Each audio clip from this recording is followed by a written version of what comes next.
بسم اللہ الرحمن الرحیم، السلام علیکم، میں ہوں شجیع اللہ فراست۔ آپ دیکھ رہے ہیں نیشنل اور انٹرنیشنل نیوز پر مشتمل 4 ٹی وی کا خصوصی خبرنامہ، دنیا بھر سے یعنی خبریں آپ کی نظر سے۔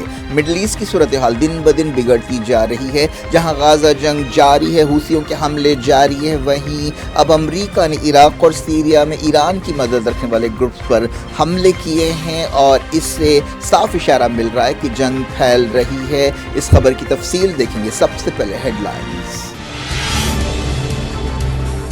عراق اور سیریا میں ایران کے حامی گروپ پر امریکہ کے حملے، جارڈن میں 3 سپاہیوں کی ہلاکتوں کا بدلہ، 85 ٹھکانوں کو نشانہ بنایا گیا۔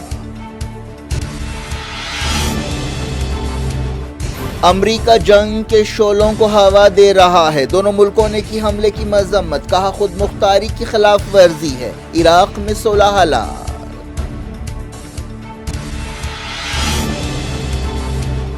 امریکی حملوں میں کتائب حزب اللہ کے ٹھکانوں کو ٹارگٹ کیا گیا۔ ایران نے کہا واشنگٹن بہت بڑی غلطی کر رہا ہے، مڈل ایسٹ کا استحکام متاثر ہوگا۔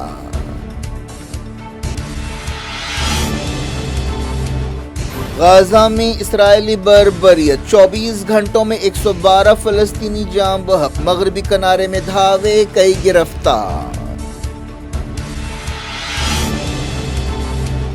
حماس اور اسلامی جہاد لیڈرز نے کی جنگ بندی پیشکش پر بات چیت، بلنکن اتوار سے مڈل ایسٹ کا دورہ کریں گے۔ پاکستانی عدالت نے عمران خان اور بشرا بی بی کے نکاح کو غیر شرعی قرار دیا، 7 سال جیل کی سزا۔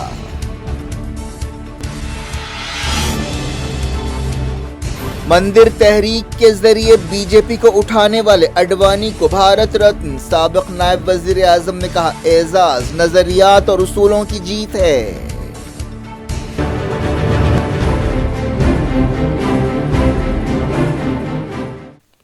ہیڈ لائنز آپ نے دیکھی، اب خبروں کی تفصیل کی طرف آپ کو لیے چلتے ہیں۔ جارڈن میں ایک ڈرون حملے میں 3 امریکی فوجیوں کی ہلاکت کا بدلہ لینے کے لیے امریکہ نے عراق اور سیریا میں امریکہ کی مدد رکھنے والے گروپس پر حملے کیے۔ عراق کی حکومت نے کہا ہے کہ امریکہ کی اس جارحیت میں عراق میں 16 لوگ مارے گئے، جن میں سویلینز شامل ہیں۔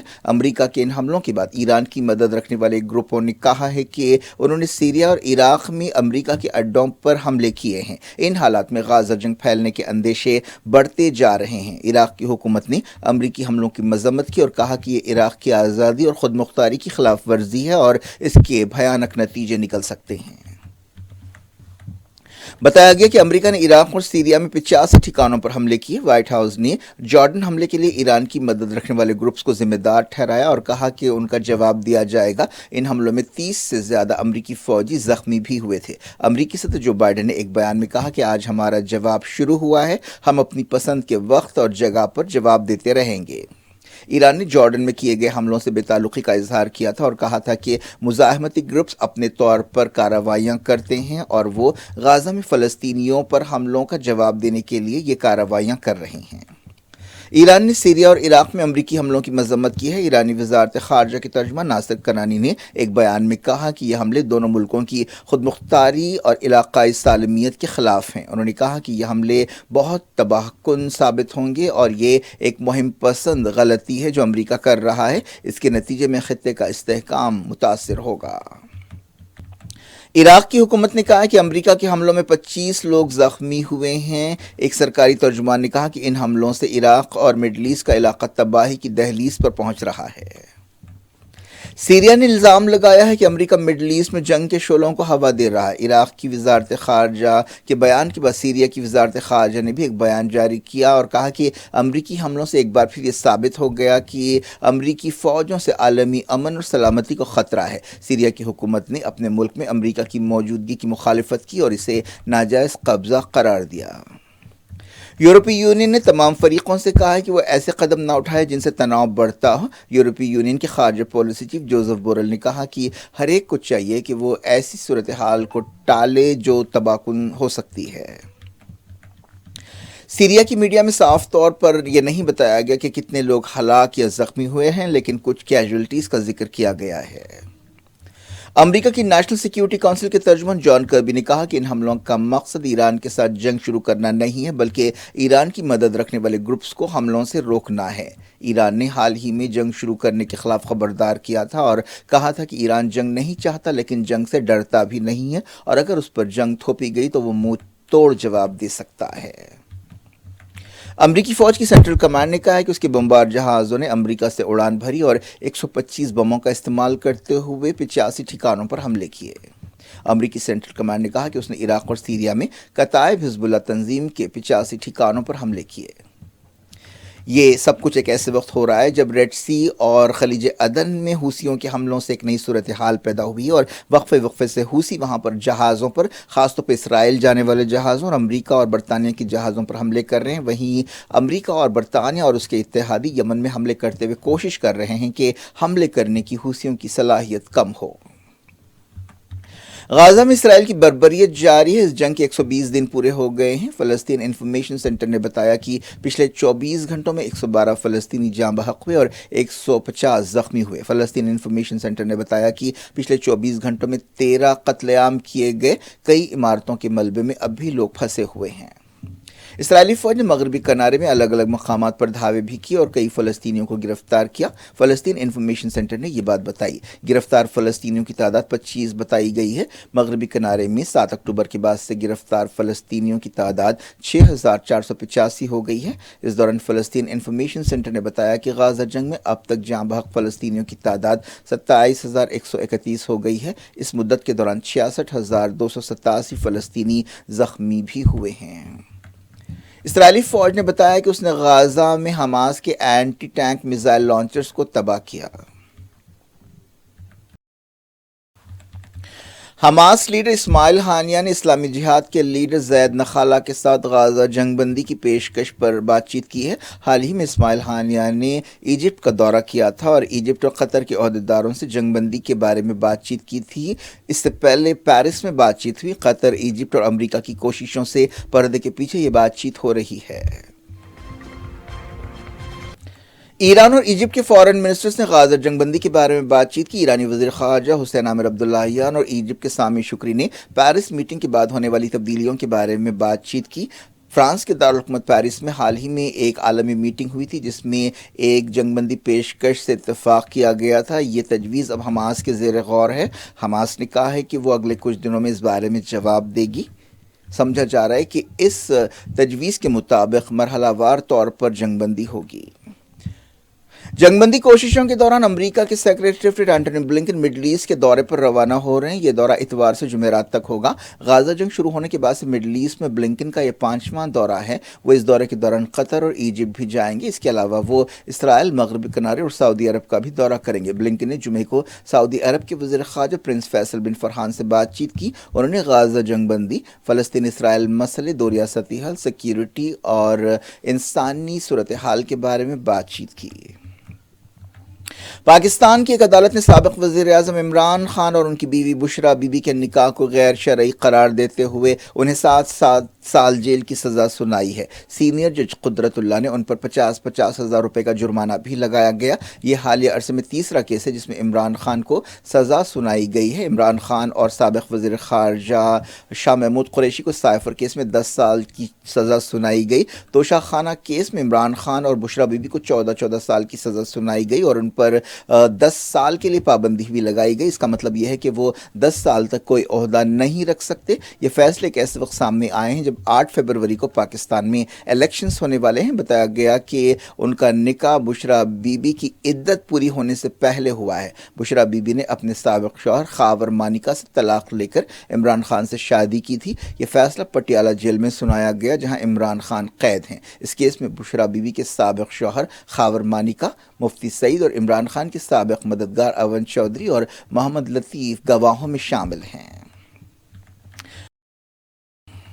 فرانس کے دارالحکومت پیرس میں ایک ٹرین اسٹیشن پر چاقو سے حملے میں کئی لوگوں کو مارنے کا واقعہ پیش آیا۔ اس واقعے میں 3 لوگ زخمی ہوئے ہیں۔ ان میں سے ایک زخمی کی حالت نازک ہے اور 2 کے زخم معمولی ہیں۔ حملہ آور کو پکڑ لیا گیا ہے لیکن اب تک اس کی پہچان نہیں کی گئی ہے۔ عہدیداروں نے یہ بھی نہیں بتایا کہ اس حملے کا آخر مقصد کیا تھا۔